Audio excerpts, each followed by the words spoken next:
master de droit. Et je voulais vous demander, selon vous, qu'est-ce qu'il y aurait à améliorer dans le fonctionnement du Sénat aujourd'hui? Je vais donner la parole à Vincent Capo-Canellas, qui est questeur, mais qui s'occupe aussi de beaucoup de sujets, de dossiers à la Commission des finances, qui est en plus sur un sujet développement durable, le grand spécialiste ici de l'aviation et de l'aviation civile. C'est normal, il est dans un département où c'est un sujet important, mais peut-être il a une réflexion. Il appartient au groupe de l'Union centriste. Donc je lui donne la parole. Merci Monsieur le Président. Merci Madame. Moi j'entends votre question de deux façons. Qu'est-ce qu'il y aurait à améliorer peut-être pour rendre le Sénat encore plus efficace et pour faire que la démocratie parlementaire soit plus efficace et soit un meilleur relais encore qu'elle ne l'est. C'est vrai que dans les fonctions qui sont les nôtres, notamment le contrôle de l'action du gouvernement, nous avons un rôle qui est essentiel, qui est parfois méconnu, et je vous invite peut-être à regarder aussi les rapports qui sont publiés, les auditions sur le site du Sénat. On fait beaucoup d'efforts peut-être pour rendre public tous les travaux qui sont menés dans ces salles en particulier, dans lesquelles nous interrogeons le gouvernement, nous lui demandons de rendre des comptes et nous lui demandons aussi de se saisir de propositions qui reviennent du terrain, notamment les collectivités locales qui sont pour nous nos capteurs. Bon.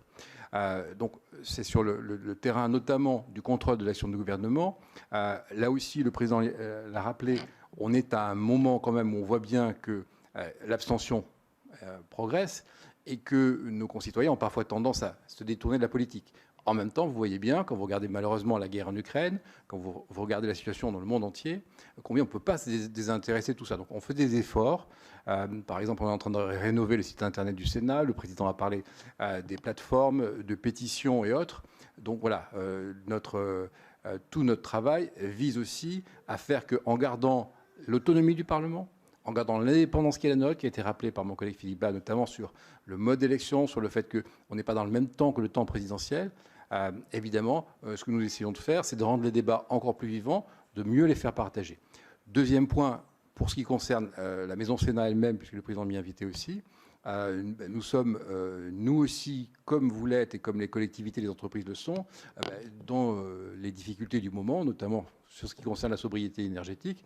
Nous y travaillons, le Conseil de questure y travaille, et le Sénat a adopté il y a 2 ans maintenant une nouvelle vision de sa stratégie environnementale. Voilà, et donc nous sommes sur une stratégie zéro plastique, zéro déchet plastique à 3 ans maintenant. Et puis, nous sommes sur une stratégie de sobriété totale et de zéro émission en 2040. Voilà, donc cette maison que vous avez parcourue, qui est aussi un site patrimonial, fait beaucoup d'efforts pour être aussi exemplaire que possible maintenant sur ce qu'elle coûte en termes environnementaux, mais aussi en termes financiers, on pourra en parler.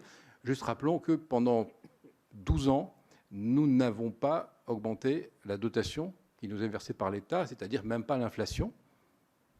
Et donc, on a fait beaucoup d'efforts de gestion qu'on va continuer.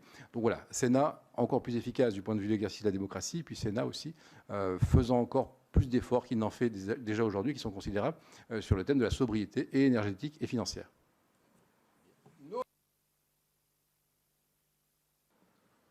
Oui, monsieur, on va vous tendre le micro.